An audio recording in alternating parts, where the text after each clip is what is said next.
Daniel Naroditsky dying is absolutely shocking, and it sort of highlights to me something that I've seen personally with chess and depression. So we have here, Daniel Naroditsky. I mean, okay, we can't say for sure, but we think it's pretty likely he committed suicide. I know even here in like the UK chess scene, depression is something very real. I mean, I've known two people in my generation, chess generation, that have committed suicide who are very strong chess players. Um, so just so you know, that was one Peter Publishing player I played when I was junior. Even went on trips with sometimes. When we were very young. We're talking decades and decades ago. But he was only 27, and he, tragically, he was an accountant, but he was a FIDE master, and he just, threw himself in front of traffic. And you can imagine, that's, just way to end it, just threw himself, in front of traffic. And that's the way, sadly, a lot of people in London, when they commit suicide, they just throw themselves in front of, says here, North Circular. And it's just really desperately sad. It does make you wonder that, this is why it's so common. I mean, another person who was even younger, Jessie Gilbert, who's a really talented female player, probably like top one or two for her age in the country, and she just threw herself out of a window when she was playing chess, I think, in Prague. And with her, there was other stuff going on. Everyone knew there was some kind of tragic family things going on that I probably won't go into for her, but again, it throws into the spotlight when we see Daniel Naroditsky again. Is there a massive link between chess players, in particular strong chess players, and depression? I wonder. A lot's been made of the Kramnik stuff. And when Daniel Naroditsky died, Kramnik had a choice. He could have said, not try and blame Daniel's friends or whatever. He could have just said, oh, that's terrible news. I'm genuinely really sad about that. Even if he thought that Daniel, if he genuinely did think Daniel Naroditsky's was cheating, he could have been, at least he could have, just been like a human, but instead he used it to attack him. So I think Kramnik looks really bad in all this. I'll just show you some of the tweets. Yeah, and so some of these tweets, like, he was basically, just using it to further his own issues with, Daniel Naroditsky and all his friends who he thinks are, he calls them the chess mafia. Yeah, so it's quite classless. But yeah, and when I look at the FIDE statement, I feel like often the people at FIDE are sort of looking at it in the way that how it would affect them in a situation, rather than how it looks in on like a global scale where everyone treats things differently. So like if we use London as an example, if you go on a tube in London, right? I'm always amazed when I just look up as I go on the escalator or, in the train at some of the signs that you get, right? They're so basic. They're sort of things that, when you're 10-year-old, you would know. Everything from, littering with really, in my opinion, slightly patronizing point to a bin, or even things like use the toilet. don't urinate on X and Y. It's like, surely everyone does it. Like, who's that for? But actually, they've done the research. They know that it actually works to do that. These sort of signs and all this, because certain people take things differently than others. Certain people learn at different rates. Some people don't know X. Some people don't know Y. And likewise, with things like something like depression, everyone takes what happens in a different context. So like, some people are using Hans Niemann as an example, right? So Hans Niemann has had more drama with cheating accusations than probably anyone, right? I mean, obviously we could argue that he was at least, we know he did cheat online for a bit, but probably not overboard. But, he was made an absolute joke of by Elon Musk, every talk show in the West, it was like, that some people have been saying, Hans Niemann got 10 times as much as Daniel Naroditsky. He doesn't complain. He doesn't he does complain, but he doesn't, get suicidal. It's unfair to say X or Y about Kramnik or others when other people have it worse. And likewise, that seems to be Fide's position as well. It's like Fide don't seem to be really bothered. They seem to be trying to throw it into the court of, well, yes, Daniel had some problems. People close to him should have helped more, but he shouldn't really have taken it so seriously, type thing. But it kind of misses the point that people take things differently.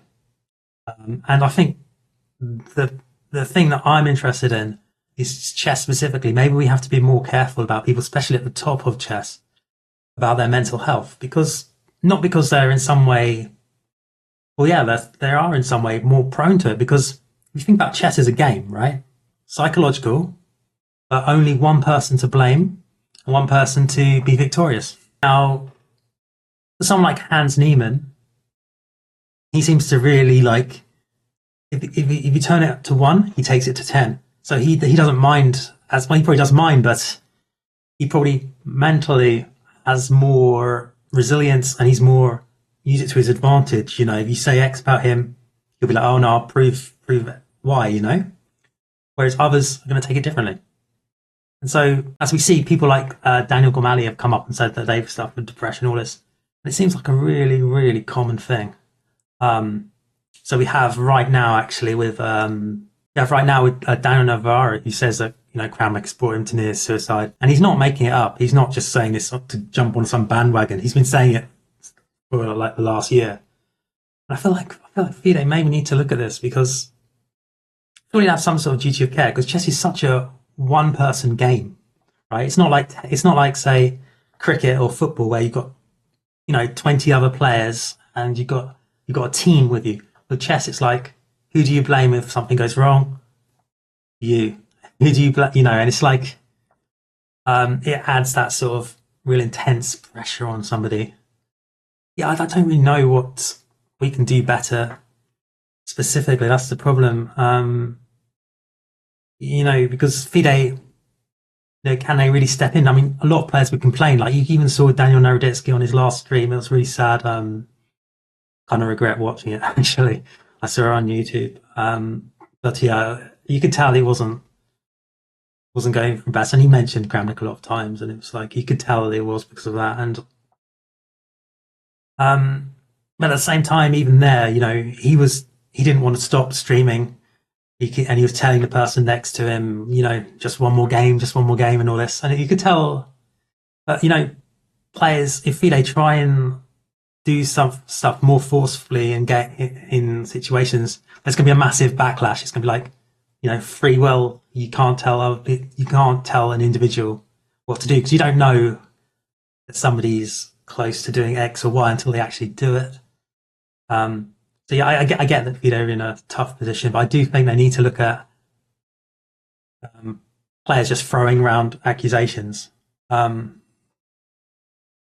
particularly when they're a former world champion, because I think that's one of the main problems Daniel had. It was that it wasn't Kramnik specifically. I mean, there are pictures of, it's so sad. I mean, I'll show you one here. Yeah, so you got pictures of, Daniel Naroditsky with Kramnik when he was younger, because Daniel Naroditsky's always been a strong player, right? Obviously he is a strong player, but when he was a prodigy as well. It wasn't like he just came out of nowhere online. He was a grandmaster quite young. So everyone knows he's just an ultra talented player, and wasn't cheating.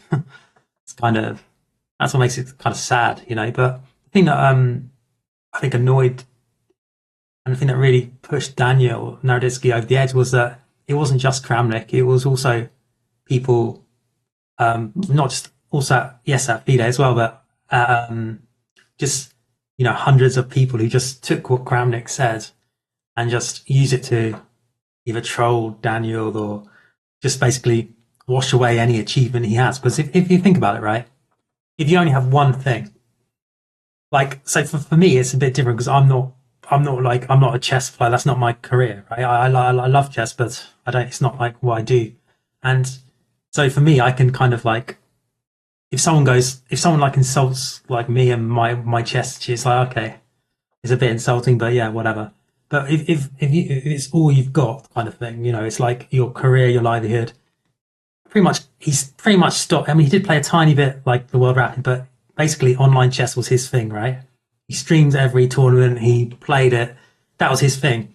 And he had all these hundreds of people basically saying everything you've done completely completely void.